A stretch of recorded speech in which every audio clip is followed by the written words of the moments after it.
મારું નામ છે જાદવ પૂજા અને તમે જોઈ રહ્યા છો કચ્છ ભાવી। પૂર્વ કચ્છ લોકલ ક્રાઇમ બ્રાન્ચની ટીમ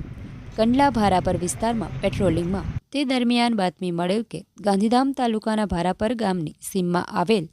એલપી ગોડાઉન પાછળ બાવળની જાળીમાં ધીરજ પ્રેમજી દેડા ગણેશનગરવાળો પોતાના સાગરીતો સાથે મળીને ભારતીય બનાવટનું વિદેશી દારૂનો જથ્થો મંગાવી સંગ્રહ કરી રાખેલ છે અને વાહનોથી આ દારૂનો જથ્થો ભરી સગે વગે કરવાનો છે તેવી ચોક્કસ બાતમીના આધારે આ જગ્યાએ એલસીબીની ટીમ દ્વારા રેડ પડતા પ્રોહિબિશનનો મુદ્દામાલ મળી આવતા કાયદેસરની કાર્યવાહી કરી આગળની કાર્યવાહી માટે કંડલા મરીન પોલીસ સ્ટેશનને સોંપવામાં આવેલ છે।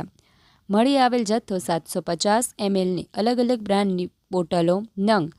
1548 જેની કિંમત છે 20,12,400, હેડવર્ટ 5000,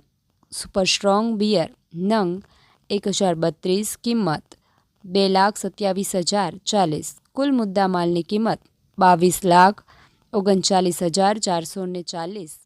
આ કામગીરી લોકલ ક્રાઇમ બ્રાન્ચના પોલીસ ઇન્સ્પેક્ટર NN ચુડાસમા તથા police sub inspector DG Patel તથા LCB સ્ટાફ દ્વારા કરવામાં આવેલ છે।